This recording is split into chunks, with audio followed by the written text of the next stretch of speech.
দুঃসাহসিক চুরির ঘটনায় চাঞ্চল্য ছড়ালো এলাকায়। ঘটনাটি ঘটেছে উত্তর দিনাজপুর জেলার চোপড়া ব্লকের মাঝিয়ালি অঞ্চলের বকনাবন্দা এলাকায়।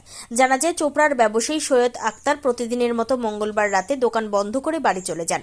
পরের দিন সকালে এসে দেখেন তার দোকানের শাটার ভেঙে সব চুরি গেছে। সৈয়দ আক্তারের কীটনাশকের দোকান ছিল। জানা যায় 7 থেকে 7.5 লক্ষ টাকার কীটনাশক সামগ্রী চুরি হয়েছে। সেই এলাকায় রাত্রিবেলায় প্রতিদিন দুজন নাইট গার্ড থাকেন।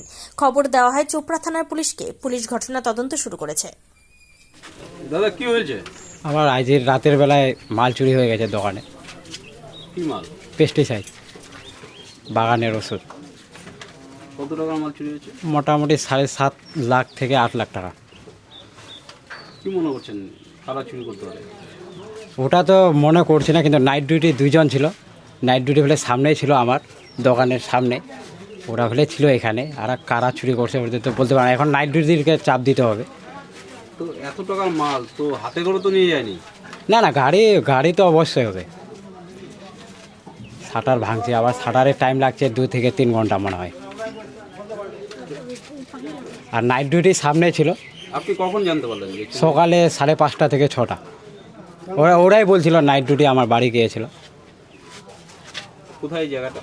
এটা বলে বকনাবান্ধা জামনের মোড়। থানায় অভিযোগ করেছেন? হ্যাঁ করছি, সকালে যায় 9টা-10টা হবে। আপনার নাম? সেই ডাক্তার।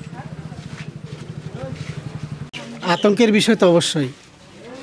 এত ছোট একটা জায়গা, মনে হচ্ছে সব মিলে 50টা দোকানও হবে না।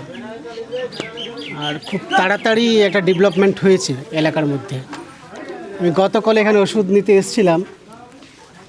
দোকানের কেনাবেচা খুব ভালো ছিল। এখন গরিব লোকেরা এই ছোটোখাটো দোকান করে রোজগার করার একটা ব্যবস্থা করছে। এতেও যদি এই চুরির ঘটনা ঘটে যায়, মর্মান্তিক ঘটনা। এটা নট অ্যাকসেপ্টেবল। কি দাবি করছেন প্রশাসনের কাছে? মানে ঠিক মতো এটার যাচ করা দরকার। এই জায়গাটা পুলিশ প্রশাসন, এটা হচ্ছে মাঝিয়ালি অঞ্চলের অন্তর্গত বকনাবান্ধা গ্রামের মধ্যে পড়ছে। নতুন একটা মার্কেট চোপড়া ব্লকের আন্ডারে। আপনার নাম? আমার নাম মতিউর রহমান, বাড়ি চারঘড়িয়া, জান মোহাম্মদগঞ্জ।